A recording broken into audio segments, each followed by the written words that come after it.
क्या हुआ कल्लू, तू आइसक्रीम लिए बिना क्यों आ गया?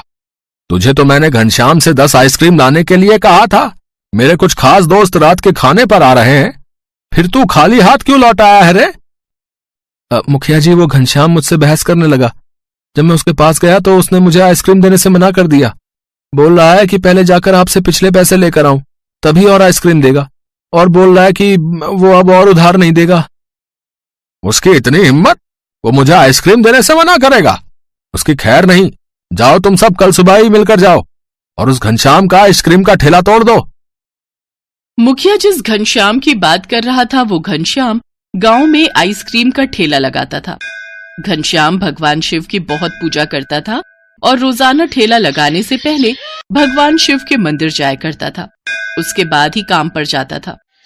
अगले दिन जब घनश्याम ठेला लेकर जाने लगा तो रास्ते में वो शिव मंदिर पर रुका और पूजा करने के लिए मंदिर के अंदर चला गया। तभी एक आदमी भागता हुआ उसके पास आया और बोला, अरे घनश्याम भैया, अरे जल्दी बाहर आओ। अरे देखो, तुम्हारे आइसक्रीम के ठेले को मुखिया जी के आदमी तोड़ रहे हैं। क्या? मेरा ठेला? हे शिव शंकर, अब मैं क्या करूं? घनश्याम मंदिर के बाहर जाकर देखता है मुखिया के आदमी उसका सारा ठेला तोड़ देते हैं। घनश्याम की सारी आइसक्रीम जमीन पर गिर जाती है। पूरा ठेला टूट चुका था। निराश होकर घर लौट आता है। हे शिव शंकर, ये मेरे साथ क्या हो गया? मेरा बहुत नुकसान हो गया। अब मैं क्या करूंगा? मेरा तो कितना सामान उधार पर उठाया हुआ था। मैं सब कुछ कैसे करूंगा?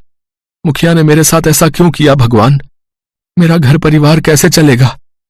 मैं कैसे उधार के पैसे चुकाऊंगा?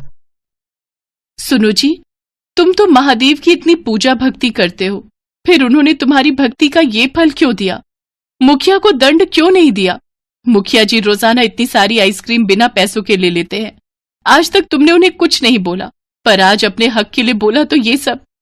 तुम तो कहते हो भगवान शंकर अपने भक्तों की मदद के लिए जरूर आते हैं, पर आज तो वो तुम्हारी मदद को आए ही नहीं। अब हम गरीबों की मदद कौन करेगा? वो मुखिया हमारा जीना मुश्किल कर देगा।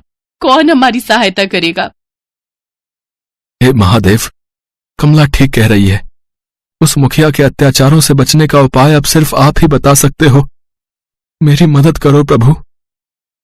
घनश्याम भगवान शिव से प्रार्थना करने लगा। अगले दिन कुछ जुड़े हुए रुपयों से घनश्याम ने आइसक्रीम का ठेला लगाया। वो डरा हुआ था, पर मन ही मन वो शिव जी को भी याद कर रहा था। तभी कोई द्वार पर आया। भैया जी, मैं बड़ी दूर से आया हूं।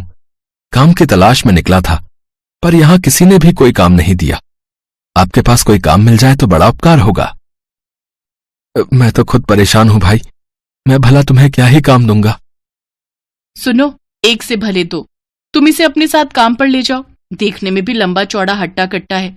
अगर मुखिया के आदमी परेशान करने आए तो हो सकता है उन्हें हटाने में ये तुम्हारी कुछ मदद कर दे।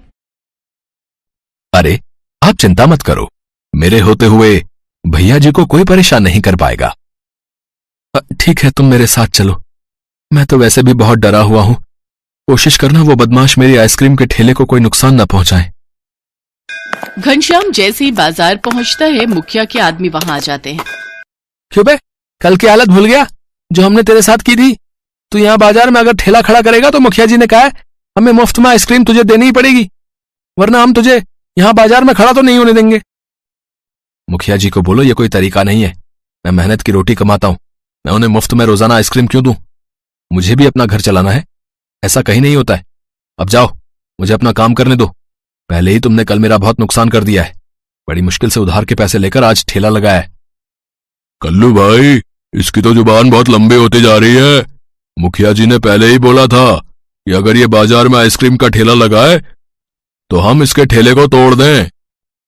तो फिर देर किस बात की है? चलो आज इसके ठेले का काम तमाम कर ही देते हैं। घनश्याम का ठेला तोड़ने लगते हैं, तभी वो व्यक्ति उनका हाथ रोक देता है। अरे रुको बच्चा, कहाँ रहे हो? पहले मुझसे तो निपट लो। अच्छा घनश्याम, तो तूने अपने ठेले पर इस पहलवान को खड़ा कर दिया है ताकि ये तुझे और तेरे ठेले को बचा ले। इसे तो हम अभी बताते हैं। भोला से निपटना इतना आसान नहीं। मेरा नाम भोला है, पर जब मैं अपनी तीसरी आंख खोलता हूं तो मेरे सामने कोई भी पापी और अत्याचारी नहीं टिक पाता।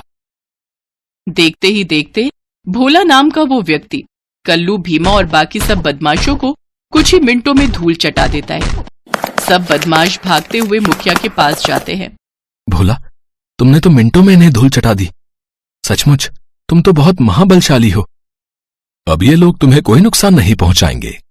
जब तक मैं इस ठेले पर खड़ा हूं, ये तुम्हारे आइसक्रीम के ठेले को छू भी नहीं सकते। बदमाश मुखिया को सारी बात बताते हैं। मुखिया जी, वो बहुत ताकतवर है, भोला नाम है उसका, उसके आगे हम टिक ही नहीं सकते। अब आप आइसक्रीम मुफ्त में खाना भूल जाओ। अब तो आपको पैसे देकर ही घनश्याम से आइसक्रीम मिलेगी।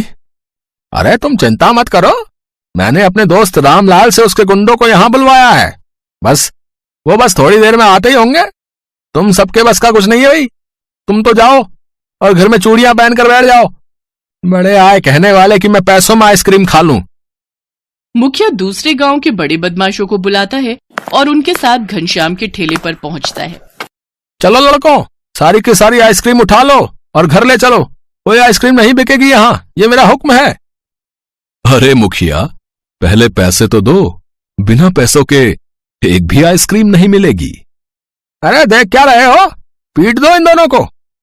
भोला, मेरी वजह से तुम्हें चोट आई, ये मुझे अच्छा नहीं लगेगा। इन्हें आइसक्रीम ले जाने दो। भोला, ये बहुत सारे गुंडे हैं, तुम अकेले इनका कैसे मुकाबला करोगे? अरे चिंता मत करो, मुझे कुछ नहीं होगा। मैं इनके किए की सजा इन्हें देकर ही मानूंगा। कुछ ही देर में भोला सारे बदमाशों को ढेर कर देता है। सब भोला से माफी मांगकर भाग जाते हैं। मुखिया भी घबरा जाता है कि आखिर भोला में इतनी शक्ति कैसे है। घनश्याम अब तक समझ चुका था कि हो ना हो, ये उसके शिव शंकर ही हैं। मैंने आपको पहचान लिया है। आप कोई साधारण इंसान नहीं, आप मेरे शिव शंकर हैं। अपने रूप में आइए प्रभु। आपने इन सबको दंड देकर मेरे ऊपर बहुत कृपा की है। तभी भगवान शिव अपने रूप में आते हैं। उन्हें देखकर मुखिया उनसे माफी मांगता है। मुझे माफ कर दो महादेव, जिसके साथ भगवान है उसका तो कोई बाल भी बांका नहीं कर सकता। घनश्याम, मुझे माफ कर दो प्रभु, मुझ ना समझ को माफ कर दो। जब भी कोई मेरे भक्तों को कष्ट देता है, मैं उसे उसके किए का दंड अवश्य देता हूं। आज तो मैं तुम्हें क्षमा कर रहा हूं, पर आज के बाद कभी भी तुमने मेरे किसी भी भक्त को कष्ट पहुंचाया तो फिर तुम्हें मेरे क्रोध से कोई नहीं बचा पाएगा। जो ईमानदारी के रास्ते पर चलते हैं वो मुझे अति प्रिय हैं, और जो झूठ छल कपट से जीवन जीते हैं उन्हें मेरे द्वारा दंड अवश्य मिलता है। भोला मेरा सच्चा भक्त है, तुमने उसको दर्द पहुंचाकर मुझे कष्ट दिया है। मैं जानता था प्रभु, आप मेरी मदद को जरूर आएंगे। मुझे आप पर विश्वास था कि आप मुझे कष्ट नहीं होने देंगे, और आपको उस रूप में मैं पहचान नहीं पाया। महादेव, आपकी सदा ही जय हो। जय भोले बाबा। इसके पश्चात शिव जी अंतर्ध्यान हो जाते हैं। घनश्याम, ये लो, अब तक मैंने तुम्हारी जितनी भी आइसक्रीम ली है और तुम्हारा जो भी नुकसान हुआ है, ये उसके पैसे हैं भाई। ये तुम अपने पास रखो। आज के बाद मेरे कारण तुम्हें कभी कोई परेशानी नहीं होगी, क्योंकि तुम भोले बाबा के भक्त हो, सच्चे भक्त। तुम्हारा कोई बाल भी बांका नहीं कर सकता। आराम से तुम अपनी आइसक्रीम का ठेला लगाओ, मैं चलता हूं। उस दिन के बाद घनश्याम को कभी भी कोई कष्ट नहीं हुआ। भोलेनाथ की कृपा से घनश्याम का काम बहुत अच्छा चलने लगा। अब मुखिया भी उसे कुछ नहीं कहता था, बल्कि कभी कभी जब वो आइसक्रीम मंगवाता तो उसके दाम साथ में भेजता। भगवान शिव की कृपा से घनश्याम की सारी परेशानियां दूर हो गई। शिवपुरी गांव में शारदा नाम की एक गरीब बुजुर्ग महिला अपने बेटे रोशन, बहू गंगा और पोते गुड्डू के साथ रहती थी। शारदा देवी प्रतिदिन सुबह तड़के उठकर स्नान करती और फिर भगवान शिव की पूजा करने घर के मंदिर में बैठ जाती। रोशन एक लकड़हारा था। शिव भगवान की कृपा से लकड़ियां बेचकर अब उसकी अच्छी कमाई होने लगी। एक दिन रोशन ने शारदा से कहा, माँ, आपके आशीर्वाद से मेरा व्यापार बहुत ही अच्छा चल रहा है। मैंने अब एक नया घर ले लिया है। कुछ दिनों बाद हम वहीं रहने चले जाएंगे। ये तो सचमुच बड़ी ही खुशी की बात है बेटे। अच्छा ये बता, तूने हमारे साथ साथ भगवान के रहने के लिए भी नए घर में मंदिर बनवाया या नहीं? ये बात सुनकर गंगा कहती है, माँ जी, आप सारा दिन पूजा पाठ ही करती रहती हैं। वहाँ भी आप सारा दिन यही करती रहोगी। सुबह सुबह उठकर हमारी नींद खराब करोगी। इसलिए हमने सोचा है कि आप यहीं रहें और अपना पूजा पाठ करती रहें। हम आपको आपका खर्चा पानी भेज दिया करेंगे। नए घर में केवल मैं, ये और हमारा गुड्डू ही साथ जाएगा। रोशन, देख तो बहू क्या बकवास किए जा रही है। क्या सचमुच तेरे घर में मेरे और मेरे प्रभु के लिए कोई जगह नहीं है? आज इन्हीं की कृपा से तुझे ये सब मिल पाया है और अब तू इन्हें ही भूल गया। माँ, ये सब मेरी मेहनत का नतीजा है। और गंगा कह तो रही है कि हम आपको आपका खर्चा भेज दिया करेंगे। आप इतने बड़े घर में जाकर क्या करोगी? अपने बेटे बहू की बातें सुनकर शारदा देवी रोने लगी, लेकिन उसके बेटे बहू उसको वहीं छोड़कर चले जाते हैं। शारदा देवी भगवान शिव से प्रार्थना करने लगी, हे भगवान, मेरा बेटा ना समझ है, उसको कोई भी दंड नहीं देना।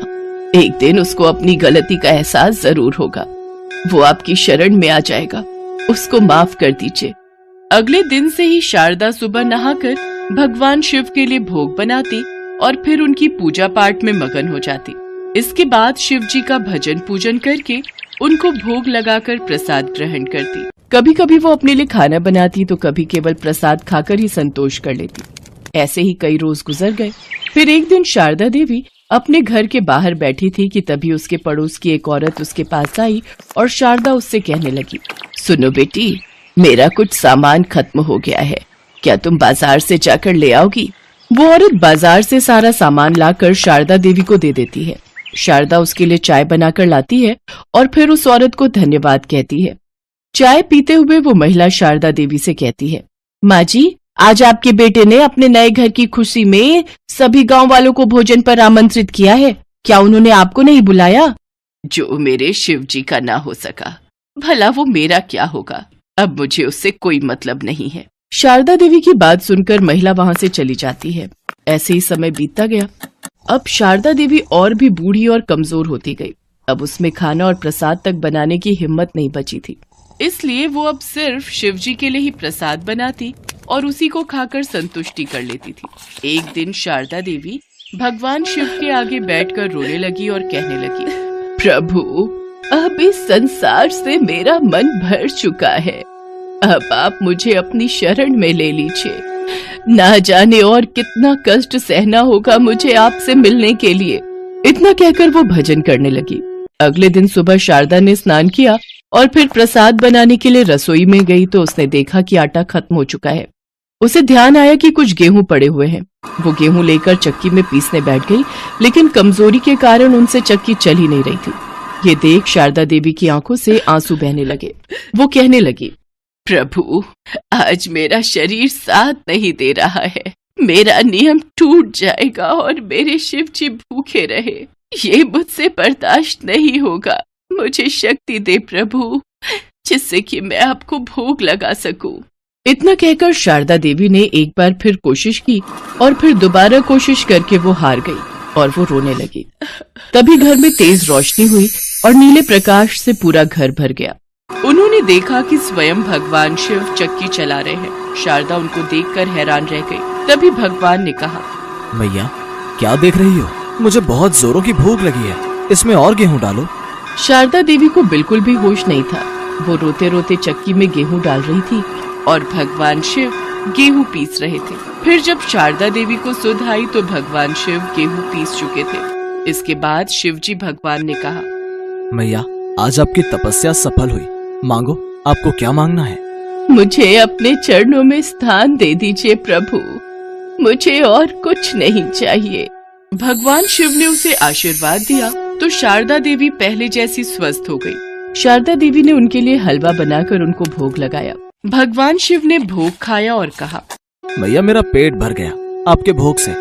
अभी आपका इस संसार में कुछ समय बाकी है, उसके बाद ही आपको स्वर्ग लोक की प्राप्ति होगी। आज से तुम्हें यहाँ कोई कष्ट नहीं होगा। इतना कहकर वो अंतर ध्यान हो गए। तभी उसका छोटा सा घर बड़े से महल में बदल गया और घर में धन धान्य के भंडार भर गए और भगवान की कृपा से उसके घर में नौकर चाकर काम करने लगे। शिव के बारे में सुनकर रोशन और गंगा रोते हुए आए और शारदा देवी के चरणों में गिर पड़े। शारदा देवी ने भी उन्हें माफ कर दिया। अब वे सभी साथ साथ रहकर भगवान शिव का गुणगान करने लगे।